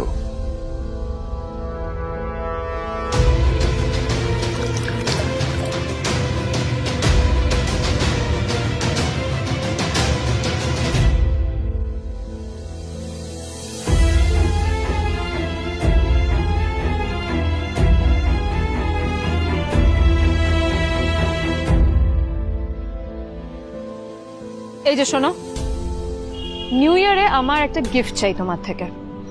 আর গিফট যেন দামি হয়, হ্যাঁ, মানে খুব দামি, কয়েক লাখ টাকা। ওকে? কয়েক লাখ টাকা? কিন্তু অদ্রিতা, এত টাকা আমি একসাথে কখনো দেখিনি। তোমাকে এত দামি গিফট আমি কি করে দেব? এটা তো তোমার বিয়ে করার আগে ভাবা উচিত ছিল। একজন পুরুষ মানুষ হয়ে নিজের স্ত্রীর এইটুকু ইচ্ছা তুমি পূরণ করতে পারবে না? স্ত্রীর এই কথাগুলো নীলকে আহত করে। নিঃশব্দে ওখান থেকে চলে যায় নীল।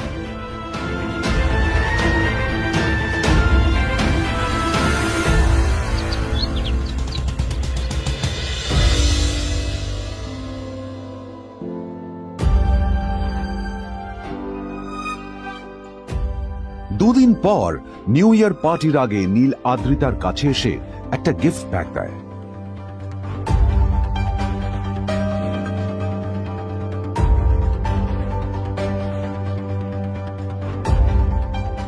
আদ্রিতা মুখ বেজার করে বাক্সটা খুলল, তবে তারপর বাক্সের ভেতরে গিফটটা দেখতেই ও চমকে গেল।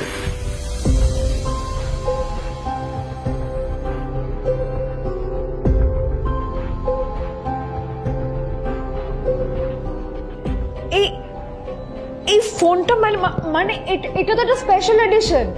এটার দাম তো 3 কোটি টাকা। তুমি এটা পেলে কোথা থেকে?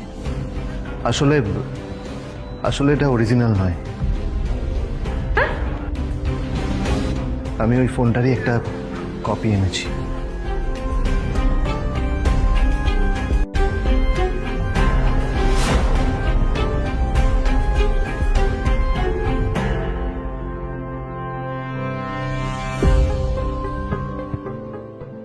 কিন্তু আদ্রিতার নীলের কথা একটু সন্দেহ হয়, কারণ ফোনটা দেখে একেবারেই আসল বলেই মনে হচ্ছিল। পরের দিনই আদ্রিতা ওই কোম্পানির শোরুমে গেল। এই ফোনটা একটু দেখুন না প্লিজ। ওয়াও, আচ্ছা ম্যাম, আপনি কি মিস্টার রয় চৌধুরীর বন্ধু? কে মিস্টার রয় চৌধুরী? ও, আপনি কি ওই রয় চৌধুরী গ্রুপ অফ ইন্ডাস্ট্রিজের মালিকের কথা বলছেন? হ্যাঁ। না না, আমি ওনাকে চিনি না।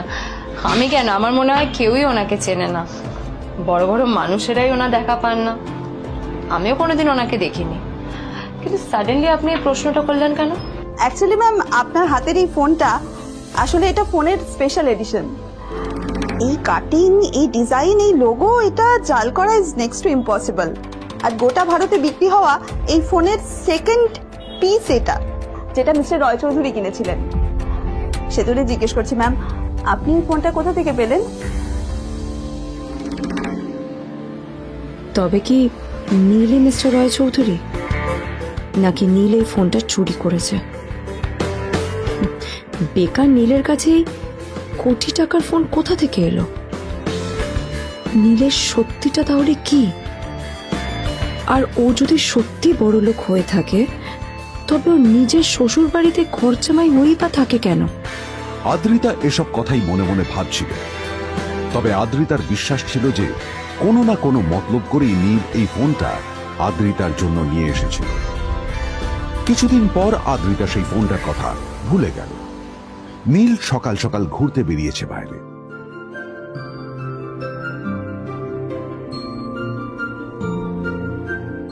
কটা বাজে রে? আমার খুব লেট হয়ে গেছে বুঝলি। তোরা খেল, ঠিক আছে? তোরা খেল, আমি আসছি।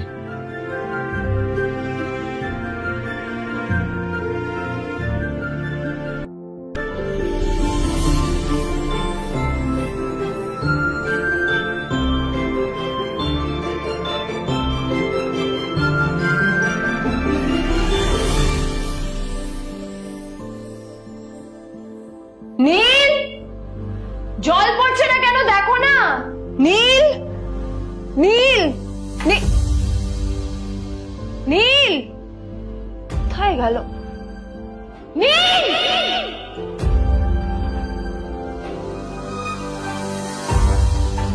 নীল, নীলকে ডাকছে কেন বলতো? ওইদিকে বাড়িতে আদ্রিতা আর চিত্রা আশ্চর্য হয়ে গেল যে নীল হঠাৎ কোথায় উধাও হয়ে গেল। মা তোমাকে কিছু বলে গেছে নীল? হ্যাঁ, কোথায় গেছে ও? না, আমি ওর কোনো খোঁজ খবর রাখি না।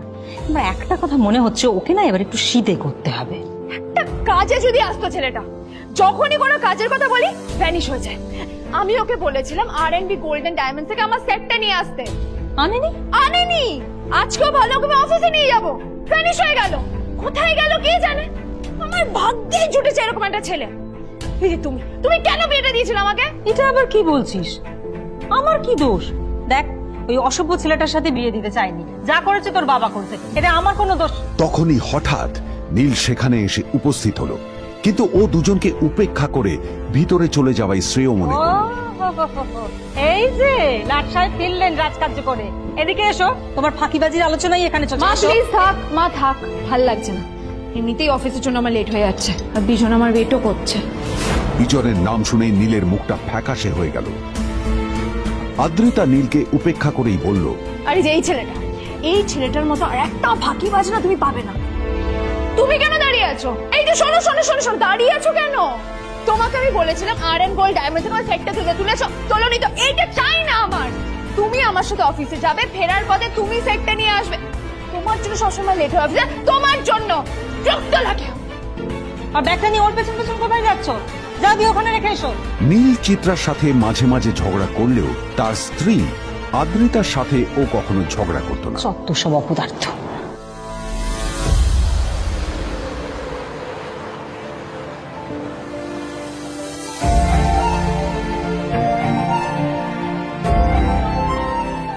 কিছুক্ষণের মধ্যেই তারা আদ্রিতার অফিসে পৌঁছে গেল।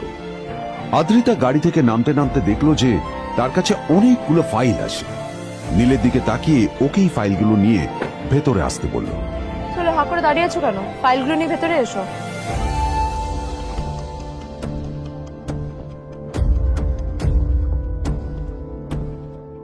আদ্রিতা যখন ওর ক্যাবিনে পৌঁছলো তখন দেখলো সেখানে আগে থেকেই ওর বন্ধু এবং বিজনেস পার্টনার বিজন বসে ওর জন্য অপেক্ষা করছে।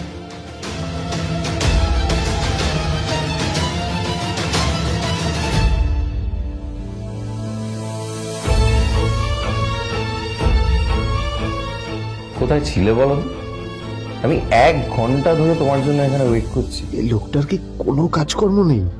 1 ঘন্টা ধরে বসে আমার স্ত্রী আদ্রিতার জন্য অপেক্ষা করছে। সরি বিজন, আমি খুবই দুঃখিত যে বাড়ির কিছু লোকের জন্য না আমার সবসময় লেট হয়ে যায়।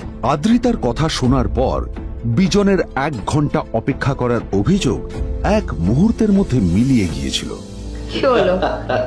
হাসছো কেন? লটারি পেলে নাকি? লটারি? হ্যাঁ, তুমি আসা মানে আমার কাছে লটারির থেকেও বেশি দাম। তবে তার থেকে কিঞ্চিত কম দামি একটা গিফট আমি তোমার জন্য এনেছি।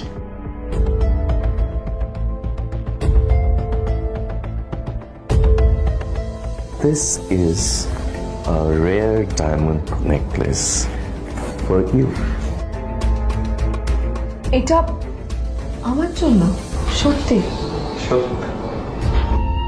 এই শহরে এটা খুঁজে পাওয়া খুব বিরল। Just like you. Like it? Thank you.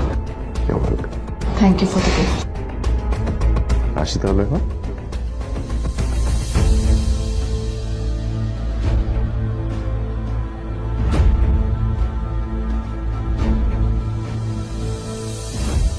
Adrita, আমি আজ পর্যন্ত তোমাকে কোনো রকম উপদেশ দিইনি, কিন্তু আজ আমি তোমাকে বলতে বাধ্য হচ্ছি। এই যে এই লোকটা তোমাকে শুধুমাত্র ইমপ্রেস করার জন্য একটা নকল সস্তার হীরের গয়না দিয়ে গেছে। এরকম একটা লোকের সাথে তোমার মেশা উচিত না। ভবিষ্যতে কিন্তু তুমি বিপদে পড়বে। আদ্রিতা, আমি তোমাকে কথা দিচ্ছি, আমি তোমার জন্য আসল রেয়ার একটা হীরের গয়না এনে দেবো, এর চেয়েও দামি, এর চেয়ে অনেক অনেক বেশি দামি। তার জন্য আমাকে যাই করতে হোক না কেন, আমি তোমাকে একদিন ঠিক এনে দেবো তোমাকে। তাদের বিয়ে হয়েছে 2.5 বছর। এর মধ্যে প্রথমবার তার মনে হলো নীল তার জন্য লড়াই করছে। নীলের এই রূপটা দেখে আদ্রিতা চমকে গেল। আজ প্রথমবারের মতো আদ্রিতার মনে প্রশ্ন এলো, নীলকে নিজের থেকে দূরে সরিয়ে রেখে আমি কি কোনো ভুল করছি? না না, এটা আমি কি ভাবছি? বিজন আমার বিজনেস পার্টনার, ও আমাদের মেইন ইনভেস্টর। নীলের এই অ্যাকশনের কারণে বিজন আমার কোম্পানি থেকে ব্যাক আউট করে গেলে কি হবে? না না না না না, নীলের জন্য আমি আমার এত বছরের পরিশ্রমকে জলে দিতে পারি না। আমার নীলকে নয়, আমার বিজনকে প্রয়োজন। এইসব ভাবতে ভাবতে আদ্রিতার নীলের ওপর রাগ হতে শুরু করে। আদ্রিতার রাগ তখন চরমে উঠে যায়। আজ প্রথমবার নীল আদ্রিতার সাথে খারাপ ব্যবহার করেছে। How dare you! তোমার এত বড় সাহস! হ্যাঁ, তোমাকে কে অধিকার দেয় বলো তো যে তুমি আমারই অফিসে দাঁড়িয়ে আমাকেই এতগুলো উল্টোপাল্টা কথা তুমি শোনালে? তোমাকে এখানে আনাই আমার ভুল হয়েছে, সবচেয়ে বড় ভুল হয়েছে।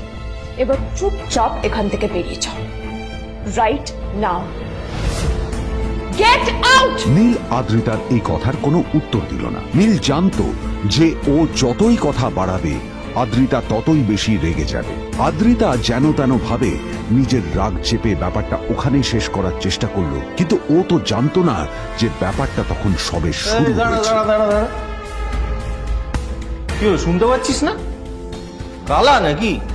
আমারই সামনে দাঁড়িয়ে আমার কেনা গিফট নিয়ে তুই মজা করলি? কত বড় সাহস রে তোর! নিজেকে তো বিক্রি করে দিলে ওরকম একটা ডায়মন্ড নেকলেস তুই কিনতে পারবি না। তোর এই গরিবের পারফিউম, সস্তা শার্ট, পায়েটা ফাটা চপ্পল নিয়ে নিজেকে বড় হিরো মনে করছিস? তোর নিজের কত দাম সেটা তোর নিজের জানা উচিত। Zero, big zero. সালা খরচা মাই। চল।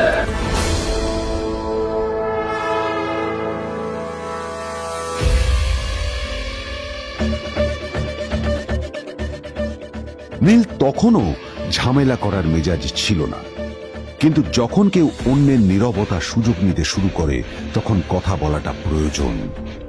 নীল আঙুল তুলে পেছনের দিকে ইশারা করে। প্রথম কথা, ওই যে ওখানে দাঁড়িয়ে আছে, ও আমার স্ত্রী।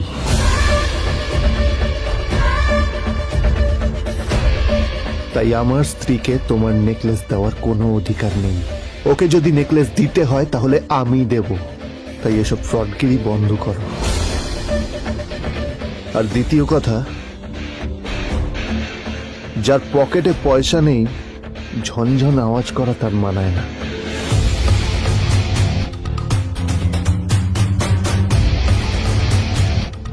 নীল বিজনকে তার সোয়াগ দেখিয়ে বেরিয়ে গেল।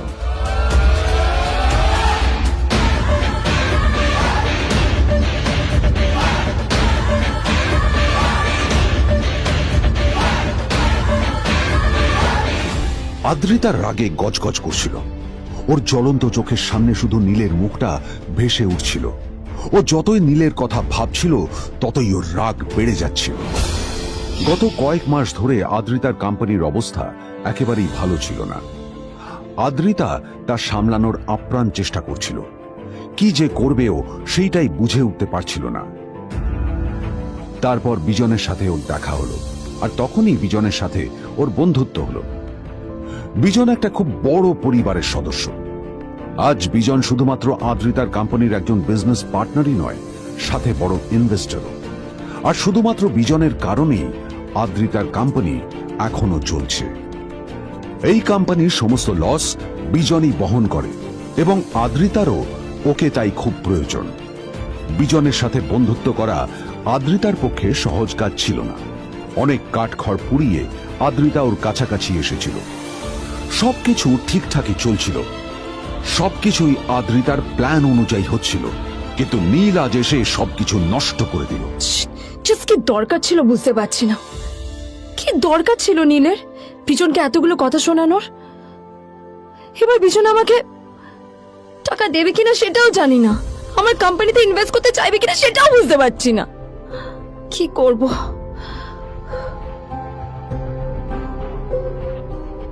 এখন আদ্রিতা ওকে কিভাবে বোঝাবে? ভুল করে যদি বিজন ওর টাকা ফেরত চায় তবে আদ্রিতার কোম্পানি সেন কর্পোরেশন খুব বড় সমস্যায় পড়ে যাবে। তারপর কি হবে? সেন পরিবারের দেখভাল কে করবে? এইসব ভাবতে ভাবতে আদ্রিতা নিজের উপরেও রেগে গেল। আসলে দোষটা ওর নিজেরই।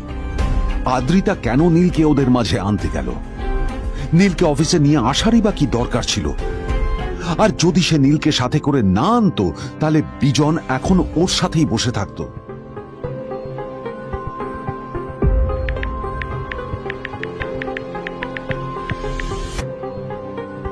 প্যামেলা, আমি মিটিংয়ে বেরোবো, আমার চেঞ্জটা একটু নিয়ে এসো প্লিজ। Thank you.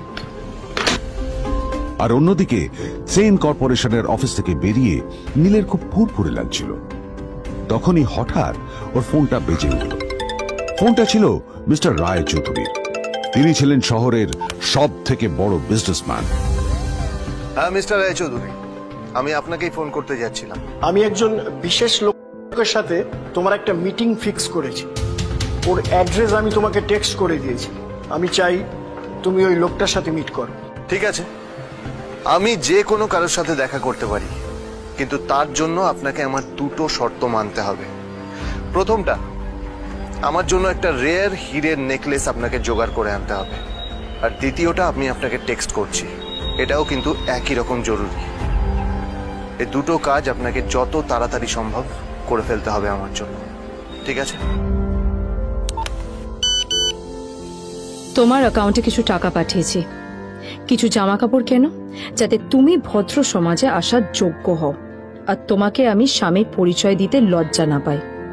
তোমার কারণে আমার পরিবার লজ্জা পাবে, আমি সেটা চাই না। যখনই দেখি তখনই তুমি ভিখিরির মতো ছেঁড়া ফাটা জামা কাপড় পরে থাকো।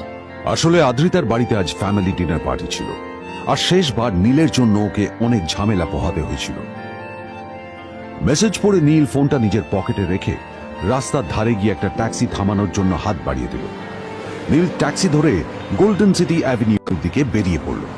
গোল্ডেন সিটি অ্যাভিনিউ শুধু কলকাতারই নয়, এটা ছিল সারা পশ্চিমবঙ্গের সবচেয়ে বিলাসবহুল সোসাইটিগুলোর মধ্যে একটা। আসলে এই সেই জায়গা যেখানে মিস্টার রায় চৌধুরী আজ তার জন্য গোপন মিটিং ফিক্স করেছিলেন। কিন্তু নীল কার সাথে দেখা করতে যাচ্ছে এ সম্পর্কে ওর কোনো ধারণাই ছিল না। যখন নীল সেখানে পৌঁছলো, পুলভিলার বাগানে বসে থাকা লোকটিকে দেখে রাগে নীলের রক্ত ফুটতে শুরু করলো। নীল ওখানে না দাঁড়িয়ে বেরিয়ে গেল। তখনই হঠাৎ একটা মেসেজ এলো। আসলে আজ আদ্রিতার ফ্যামিলি গ্যাদারিং এ যাওয়ার আগে নীলকে ওর হাই স্কুলের রিইউনিয়নেও যেতে হতো। গ্র্যাজুয়েশনের পর এত বছরে এই প্রথম নীল তার কোন কলেজ বা স্কুলের রিইউনিয়নে যাচ্ছে। এতগুলো বছরে নীল তার কোনো বন্ধুর সাথেই দেখা করেনি। নীলের তার পুরনো সহপাঠীদের কথা মনে পড়তে লাগলো, যাদের সাথে ও স্কুলে মজা করত। আজ আবার ওদের সকলের সাথে নীলের দেখা হবে।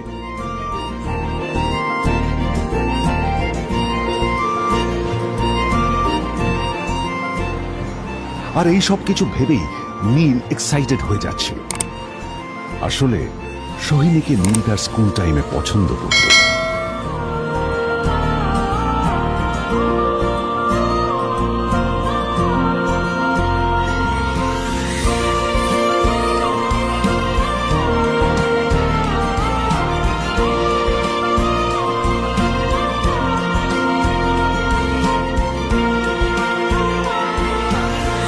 অন্যদিকে সেন কর্পোরেশনে ইনভেস্টরদের সঙ্গে আদ্রিতার মিটিং একেবারেই ভালো যায়নি। তাকে দেখে বেশ গম্ভীর মনে হচ্ছিল।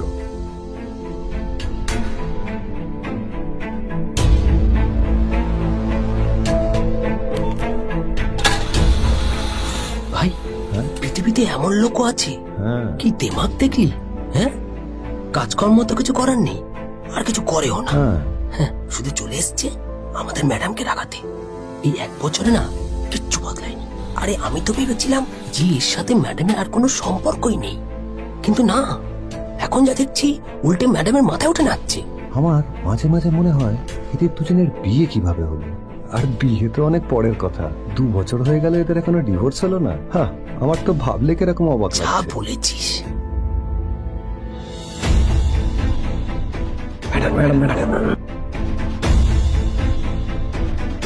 অফিসে চলতে থাকা এইসব কথা শুনে আদ্রিতার আরো রাগ হলো।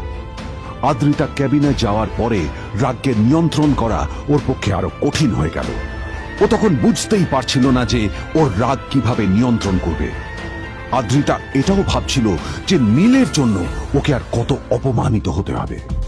এসব ভাবতে ভাবতেই আদ্রিতার চোখ গেল ওর বাবার ছবিটার দিকে।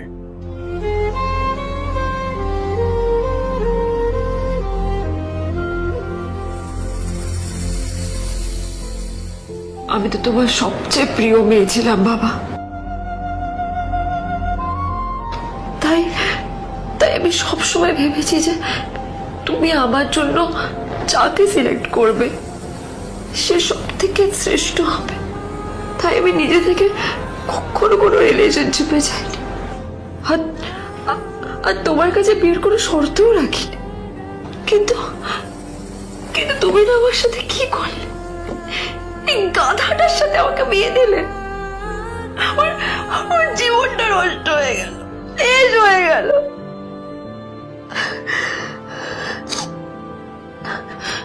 আমি যদি একটু জানতাম যে ও কিছু করে না, ঘর চাপাই হয়ে থাকবে, এসব কাজকর্ম করে, তাহলে আমি কোনোদিনই বিয়েতে রাজি হতাম না বাবা, কোনোদিন না, কোনোদিন।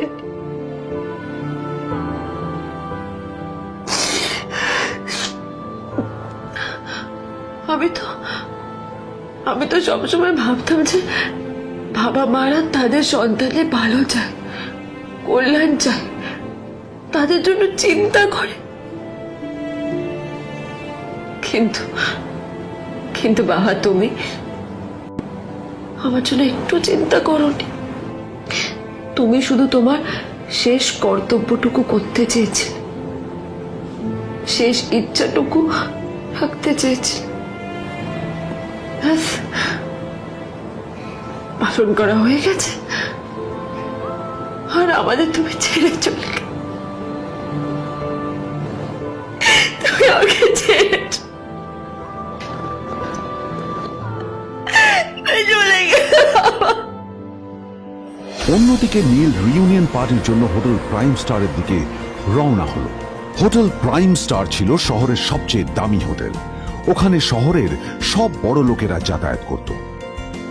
নীল যখনই তার পুরনো বাইকটা নিয়ে ওখানে পৌঁছলো, ওর পুরনো জামা কাপড়, পুরনো বাইক আর ওর পায়ে ছেঁড়া চপ্পল দেখে সিকিউরিটি গার্ড ওকে গেটের বাইরেই আটকে দিল। থাম থাম, এই কোথায় যাচ্ছিস শালা ভিখিরি? না না দাদা, আপনি আমাকে ভুল বুঝছেন। আসলে আমাকে ইনভাইট করা হয়েছে, আমি এই হোটেলেই এসেছি। শালা মিথ্যে কথা বলার জায়গা পাস না? হ্যাঁ, মিথ্যে কথা বলার আগে নিজের চেহারাটা তো দেখতিস। এটা একটা প্রাইম হোটেল, বুঝেছিস? এখানে সব শহরের বড় বড় লোকেরা তাদের বড় বড় গাড়ি নিয়ে আসে। শালা তোর মতো একটা ভিখিরি একটা ফ্যাট প্যাটে আওয়াজ বের করা বাইক নিয়ে চলে এসেছিস, আর আমি তোকে ঢুকতে দেবো না? দাদা, আমাকে ইনভাইট করা হয়েছে।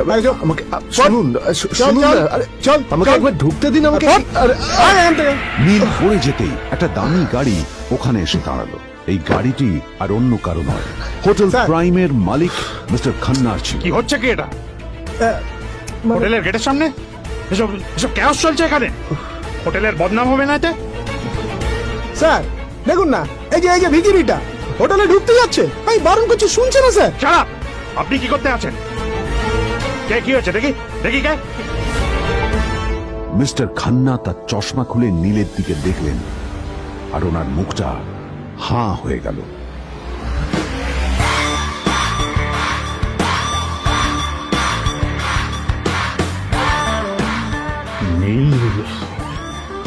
স্যার আপনি